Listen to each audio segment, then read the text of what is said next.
Hitler സിനിമയുടെ 100-ാം ദിവസത്തെ പരസ്യമാണ്. ഇതിൻ്റെ വാചകം തന്നെ ഒന്നും രണ്ടുമല്ല 13 റിലീസ് തിയേറ്ററുകളിൽ 100 ദിവസം പിന്നിട്ട ആദ്യത്തെ മലയാള സിനിമ.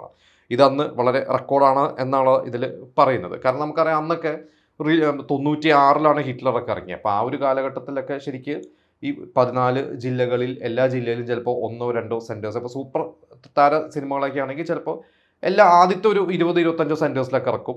പിന്നെ അത് കഴിഞ്ഞ് പിന്നെ ബി സെൻറ്റേഴ്സിലൊക്കെ ഇറക്കും, പിന്നെ സിയിൽ ഇറങ്ങും, അങ്ങനെയൊക്കെയാണ്. ഇപ്പോൾ ഇതിൽ ഇവർ പറഞ്ഞിരിക്കുന്നത് 13 തിയേറ്ററുകളിലാണ് 100 ദിവസം പിന്നിട്ടത്. അതായത് അപ്പോൾ അത്രയും എനിക്ക് തോന്നുന്നു. ഇപ്പോൾ ഏതൊക്കെ തിയേറ്റേഴ്സാണെന്നുള്ളത് നമുക്ക് ഇതിൽ നോക്കാം. കാരണം ഇവർ കുറേ റെക്കോർഡുകൾ ഇതിൽ ബ്രേക്ക് ചെയ്തിട്ടുണ്ടെന്ന് പറഞ്ഞത്. കാരണം സർവ്വകാല റെക്കോർഡുകൾക്ക് മുന്നിൽ ഹിറ്റർ.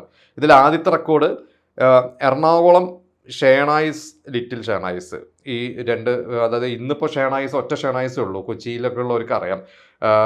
എന്താ പക്ഷേ ഒറ്റ ഷേണായിസ് മീൻസ് ഇന്ന് ഷേണായിസ് ആ ഒരു തിയേറ്റർ ഒരു കുറേ ചെറിയ ചെറിയ സ്ക്രീൻസ് ആക്കിയിട്ട് എന്താ പറയുക, ചെറിയ ചെറിയ നമ്മുടെ മൾട്ടിപ്ലക്സ് സെറ്റപ്പിലോട്ട് മാറ്റി. പണ്ട് ഒരു വലിയൊരു ഷേണായിസും പിന്നെ ഒരു ലിറ്റിൽ ഷേണായിസും വരുന്നു. ഇതിൽ അവർ ആ റെക്കോർഡ് ബ്രേക്ക് ചെയ്ത് തന്നെ സ്ഫടികമായിരുന്നു ഇതിനു മുമ്പ്. അതായത് സ്ഫടികം 100 ദിവസം. ഇതിൽ അവർ കാണികളുടെ ഇന്നിപ്പോൾ കളക്ഷൻ എന്ന് പറഞ്ഞ പോലെ അന്ന് ഇവർ കണ്ട ആളുകളുടെ ഫുട്ഫോൾസിനെ കുറിച്ചാണ് മെൻഷൻ ചെയ്തിരിക്കുന്നത്. സ്ഫടികം 100 ദിവസം കൊണ്ട് 3,24,532 പേര് കണ്ടു എന്നാണ് പറഞ്ഞത്. ഇത് ഹിറ്റ്ലർ അത് 100 ദിവസം കൊണ്ട് 3,49,590.